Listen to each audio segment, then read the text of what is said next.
اچھے اور برے تعلق کو کیسے پہچانا جائے؟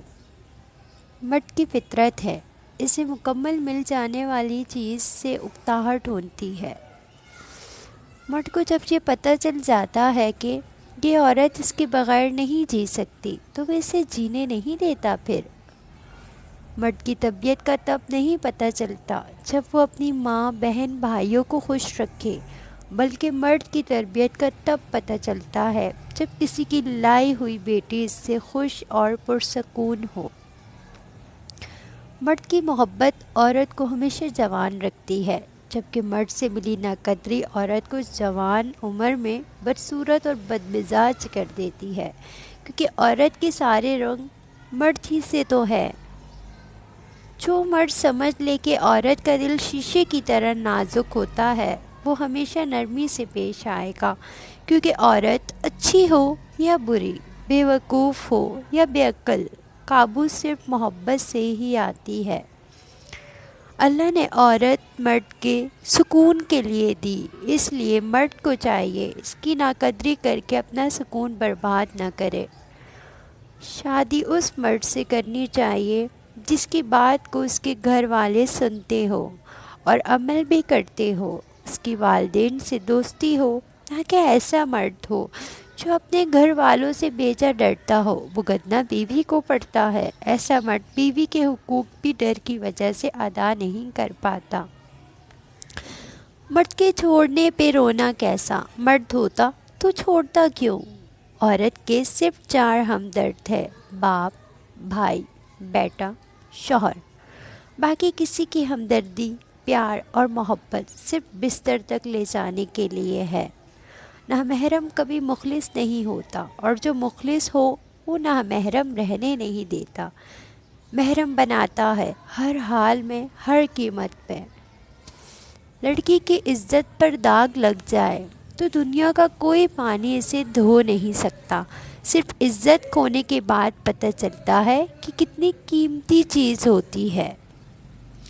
محبت اور ہوس کی تمیز نہیں، اور شہر بھرا پڑا ہے ہیر رانجھوں سے۔ جب احساس ہو جائے جس نامحرم سے آپ کو محبت ہے وہ آپ کا کبھی نہیں بن سکتا، تو خدا کی رضا کے لیے پیچھے ہٹ جانا چاہیے، تاکہ یوم قیامت جب رب ذوالجلال پوچھے کہ اے بندے بتا تو نے میری خاطر کون سی اپنی پسندیدہ چیز چھوڑی، تو ہمارا دامن خالی نہ ہو۔ عورت کا ایک اصول ہوتا ہے کہ وہ کسی پر جلدی اعتبار نہیں کرتی، مگر اپنے پسندیدہ شخص کے لیے وہ یہ اصول بھی بھول جاتی ہے۔ اچھے اور برے تعلق کو کیسے پہچانا جائے؟ بڑا آسان جواب ہے، ہر وہ تعلق جو آپ کو خدا کے قریب کر دے وہ اچھا تعلق ہے، ہر وہ تعلق جو آپ کو خدا سے دور کر دے وہ برا تعلق ہے۔ عورت کبھی نہیں بتائے گی کہ وہ آپ سے بہت زیادہ محبت کرتی ہے، وہ ہمیشہ پہیلیوں میں بات کرتی آئی ہے، لیکن جب اسے صبر آ جائے تو دنیا میں سب سے زیادہ مشکل کام اس کے دل میں دوبارہ جگہ بنانا ہے۔ عورت کا المیہ ہے کہ وہ اظہار محبت کر دیتی ہے اور یوں دل سے اتر جاتی ہے۔ جب آپ محبت میں اترتے ہیں تو آپ کو پوری کائنات بہت خوبصورت لگنے لگتی ہے، اور جب آپ میں محبت اترتی ہے تو آپ پوری کائنات کو اچھے لگنے لگتے ہیں۔ عورت کی کوئی فلسفی نہیں ہے، کبھی یہ گھر کے ملازم کو دل دے بیٹھتی ہے، کبھی بادشاہ کو بھی خاطر میں نہیں لاتی، ایک پڑھے لکھے سلجھے ہوئے مرد کو نظر انداز کر کے ایک عام سے انسان کو منظور نظر بنا لیتی ہے۔ عورت اگر بسنا چاہے تو جھوپڑی میں بھی خوش رہتی ہے، نہ بسنا چاہے تو محلوں کو بھی لات مار دیتی ہے۔ عورت کی بدصورتی یہ ہے کہ اس کی خوبصورتی کو ہر کوئی دیکھے۔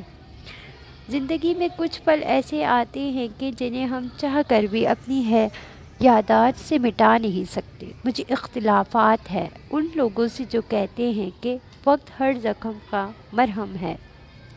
یہ عورتیں بھی کتنی عجیب ہوتی ہے، ان کے جذبوں پر نہ تعلیم کا اثر ہوتا ہے نہ حالات کا، اگر ہوتا ہے تو صرف زبان کا، چاہے مرد کی زبان کتنا ہی جھوٹ بولتی ہو۔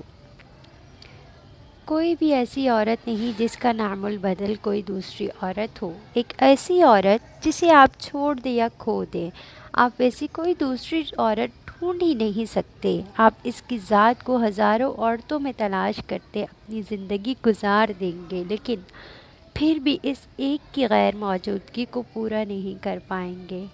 بٹ ساری زندگی صرف ایک عورت کے لیے خود کو بدلتا ہے، اور اگر آپ کے ساتھ رہتے ہوئے بھی وہ خود کو نہیں بدلتا تو پھر یقین رکھیں آپ وہ عورت ہی نہیں ہیں۔ ہر شخص اس انسان کے سامنے خود کو مصروف ظاہر کرتا ہے جس کو وہ اہمیت نہ دیتا ہو۔